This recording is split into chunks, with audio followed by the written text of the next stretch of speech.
BRS మునిగిపోయే పడవ అని కవిత గ్రహించారని అందుకే ఆ పార్టీ నుంచి బయటకు వచ్చేందుకు ప్రయత్నిస్తున్నారన్నారు ప్రభుత్వ విప్ బీర్లా ఐలయ్య.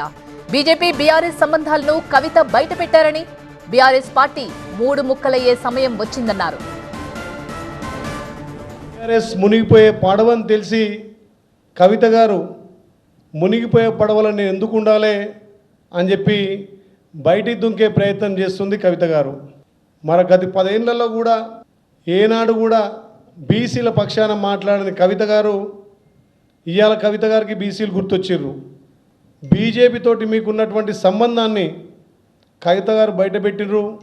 తెలంగాణ ప్రజలు కూడా ఇవాళ బీజేపీకి మీకున్న సంబంధం అని చెప్పి కూడై కూస్తుంటే మరి కవిత గారు ఇవాళ బయటపెట్టడం నిజంగా కూడా పచ్చి నిజాలు ఆ లేఖలో రాసినట్టుగా కనిపిస్తుంది. గొడవలు వచ్చినాయి.